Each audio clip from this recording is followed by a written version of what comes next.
Hoy, en Romy Noticias, tenemos una edición supremamente especial, ya que cada uno de nuestros comensales estará informando directamente desde el lugar de la noticia.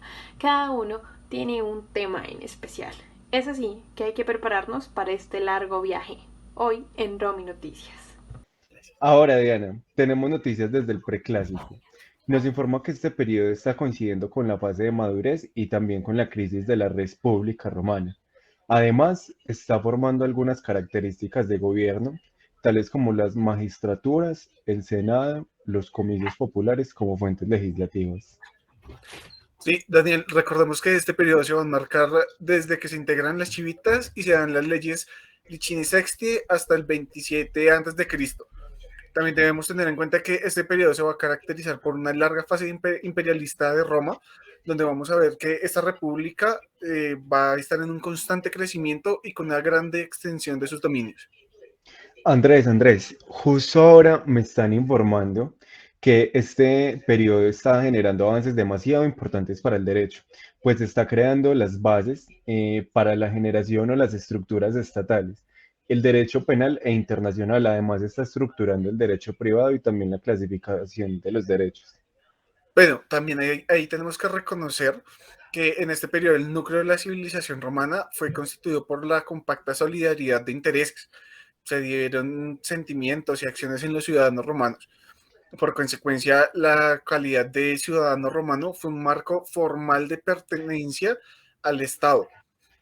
Fue la expresión jurídica de la introducción al ciudadano en una amalgama de intereses económicos, de convivencia social, de aspiración con relación al mundo externo. O sea, en fin, se dieron una cantidad de exigencias también espirituales y ideológicas que caracterizaban un conjunto por una especie única e inconfundible de organización política, una natio dirigida al reconocimiento constitucional de la ciudadanía romana. En definitiva, esto del derecho romano es una locura, Diana. Está lleno de aprendizajes y vivencias continuas en el estudio. Luego de este recorrido por el periodo preclásico, vamos con más noticias. Mil gracias Andrés, mil gracias Daniel por la información. Continuemos. Y buenas noches. Continuando con esto, entonces la fase que sigue es la Adrianea, la cual dentro de sus principales gobernantes fue Marco Aurelio el filósofo, quien logró cercar a los invasores bárbaros. Sin embargo, su descendencia, Commodus, pasaría a la historia como un sibarita que poco le interesaba gobernar y por este motivo tuvo una revuelta militar. Eh, En 1993 fue esta revuelta, la cual logró un cambio de dinastía en Roma y sube al poder la dinastía de los Severos, quienes traen consigo reformas que ayudan a la desromanización, con medidas como la Constitución Antonina, la cual le otorgaba la ciudadanía romana a todo aquel que pagara impuestos. Sin embargo, esto estuvo seguido de una tercera revuelta militar, la cual creó un ambiente anárquico donde los gobiernos tuvieron periodos muy cortos, ya que cada facción de la milicia querían subir a su propio príncipe. Esto iba a durar hasta la llegada de Valeriano, quien para mejorar un poco las cosas y la gobernabilidad, divide el Imperio Romano entre Imperio Romano de Oriente y el Imperio Romano de Occidente. ¿Listo? Noticia de último minuto. Se confirma una nueva fase del Principatus. Recordemos que la primera fase, que empezó en el 27 a.C. con Octaviano, le dio un origen al primer cambio de la forma de gobierno en Roma, conocido como Principado o Principatus, dividido por dinastías, siendo este el único medio para llegar al poder por descendencia, superando así la denominación del periodo preclásico de la República Nacional Romana, que posteriormente pasó a la República Universal Romana. Octaviano no tuvo una descendencia, sin embargo, él adoptó a Tiberio para que siguieran el poder, iniciando así la dinastía de Julio Claudio del 14 después de Cristo al 68 después de Cristo, conformada por Tiberio, Calígula, Claudio y Nerón. Después de esta dinastía entró la de los militares al gobierno y pues esto se empezó a hablar ya primeramente de una anarquía militar, la cual no duró mucho y procedió a la dinastía de los Flavios, igualmente conformada por los militares Vespasiano, Tito y Domiciano. Finalmente, nos encontramos en la dinastía de los Antonianos, actualmente con el príncipe Adriano, quien finalizará esta primera fase para dar inicio a la fase que se conocerá como Adrianea.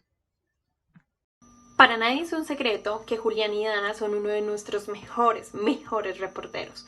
Gracias por esta nota tan espectacular.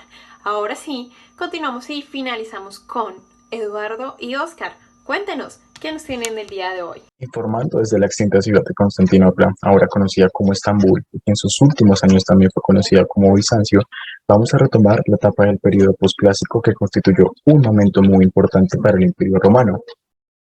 Todo arranca cuando Diocleciano inicia la fase del Imperio Único en el 285, siendo el primer emperador, y hasta el 286 que organiza el imperio y se da la tetrarquía. Ya en el 306 llega Constantino y en el 313 expide el Edicto de Milán.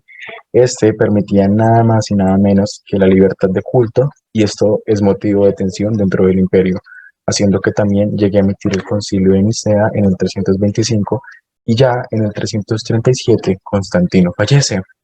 Luego, sus hijos llegan para iniciar la fase del Imperio Doble, donde Teodosio, primero en el 379, llega al poder en un régimen de imperio único y con el Edicto de Tesalónica. Con este declara el cristianismo como religión oficial.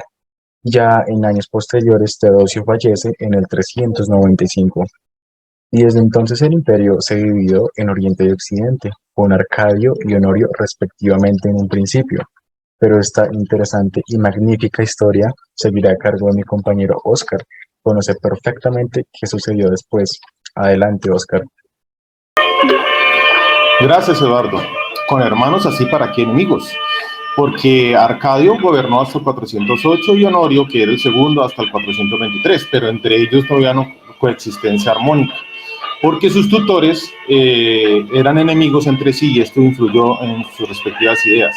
Ambos imperios estuvieron en este ejercicio de tira y afloje durante varios años, pasando por manos de otros varios emperadores, hasta que en el año 476 un bárbaro germánico llamado Odacro llega al poder después de Rómulo Augusto, ocasionando la caída del Imperio de Occidente, y desde aquí se da inicio a la Edad Media durante el siglo V.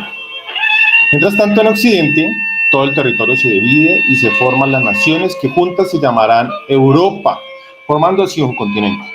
Mientras que en Oriente, en el 527, Justiniano I sube al poder, pero destacando su trabajo para recopilar todo el derecho romano creado durante periodos previos y que además gobierna hasta el 565, donde se acaba definitivamente el Imperio Romano de Oriente y se da inicio al Imperio Bizantino en la ciudad de Constantinopla, también conocida como Bizancio, que fue dividida con Roma por el primer emperador del Imperio posclásico, Constantino, y hasta el 1453, es decir, en el siglo XV. Porque los turcos con el ejército otomano se tomaron Constantinopla, refundando la ciudad con el nombre de Estambul, dando paso al inicio de la Edad Moderna. Hasta aquí las noticias, muchas gracias. Gracias, Oscar, gracias, Eduardo, y gracias a todos ustedes por siempre estar pendientes con Romy Noticias. Un abrazo, mil gracias, mil besos y nos vemos en una próxima edición. Hasta luego.